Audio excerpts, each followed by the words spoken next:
एक ऐसा लड़का जिसने बचपन में देखा पढ़ लिख कर बड़ा आदमी बनने का सपना, पर परिस्थितियों ने बना दिया उसे एक्टर। तो मैं बात कर रहा हूँ उन्हीं मुकुंदन की। उन्हीं मुकुंदन का पूरा नाम उन्हीं कृष्णन मुकुंदन नायर है। उनका जन्म 22 सितंबर 1987 को केरल के त्रिशूर में हुआ था।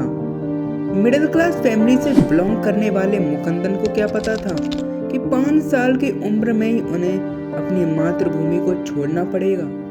दरअसल उस समय केरल में रोजगार ना होने के कारण उनके पिता को काफी परेशानियों का सामना करना पड़ रहा था और उसी समय अहमदाबाद डेवलप हो रहा था। तो चल दिए केरल से अहमदाबाद के मणिनगर में ठिकाना जमाकर मुकुंदन पास ही के प्रगति हायर सेकेंडरी स्कूल में पढ़ने जाने लगे और उनके पिता को पास ही के फार्म में काम भी मिल गया। पर मुकुंदन काफी उदास थे क्योंकि उन्हें अपने कजिन और दादा दादी की याद आ रही थी। पर उनकी परेशानी यहीं पे खत्म नहीं होती है। केरल से आए मुकुंदन को सिर्फ मलयालम आती थी, पर अहमदाबाद में गुजराती और हिंदी बोली जाती थी। 5 साल की उम्र में नई भाषा सीखने की चुनौती सिर्फ मुकुंदन ही समझ सकते थे। पर काफी परेशानियों के बाद उन्होंने हिंदी और गुजराती सीख ली। जैसे जैसे वक्त गुजरा, मुकुंदन बड़े हुए और अपने घर की स्थिति को समझने लगे। वे बाहर का खाना और फालतू खर्चे कम करते और अपने पैसे गुल्लक में जमा करते रहते।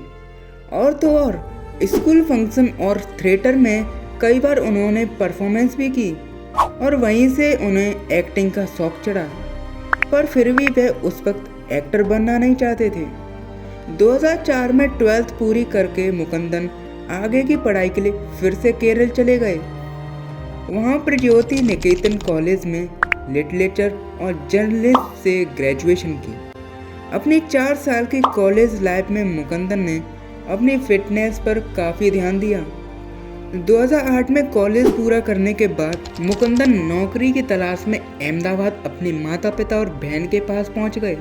वहाँ उन्होंने एक कंपनी में काम किया, पर कंपनी में ज़्यादा मन नहीं लगा। फिर उन्होंने कुछ दोस्तों से बातचीत की। उनके दोस्तों ने उनकी पर्सनैलिटी को देखते हुए उन्हें मूवी में काम करने की सलाह दी और फिर मुकुंदन ने भी फिल्म इंडस्ट्री में जाने का सोच लिया। उन्होंने मलयालम इंडस्ट्री में कई ऑडिशन दिए, पर कोई फिल्मी बैकग्राउंड ना होने की वजह से उन्हें काफ़ी प्रॉब्लम फेस करनी पड़ी। कई प्रयासों के बाद उन्हें 2011 की मूवी सिंधन में रोल मिल गया, पर यह मूवी फ्लॉप रही।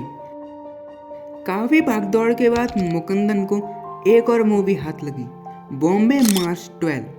इसके लीड रोल में मामूटी थे। मामूटी जैसे बड़े एक्टर के साथ काम करने में मुकुंदन काफ़ी नर्वस थे, पर करियर का सवाल था तो उन्होंने अपने आप को संभाल लिया। इसके बाद उनकी कई सारी मूवी आई जिसमें उन्होंने लीड रोल भी किए। कई मूवी हिट हुई तो कुछ फ्लॉप भी हुई। कुछ मूवी के लिए विवाद भी हुए जिससे उन्हें काफ़ी परेशानी हुई। फिर आती है 20 दिसंबर 2024 की वो तारीख जिस दिन मार्को मूवी रिलीज होती है। पुष्पा 2 जैसी मूवी के सामने यह मूवी अपने झंडे गाड़ रही थी और इतना वायलेंस था कि लोग अपने थिएटर में सीटें फाड़ रहे थे। लोगों को ये मूवी इतनी ज़्यादा अच्छी लगी कि इसकी वाह चारों तरफ फैल चुकी थी। यह मूवी अभी तक 100 करोड़ से भी ज़्यादा कमा चुकी है और मलयालम इंडस्ट्री की सबसे ज़्यादा कमाने वाली मूवीज़ की लिस्ट में ये शामिल हो चुकी है।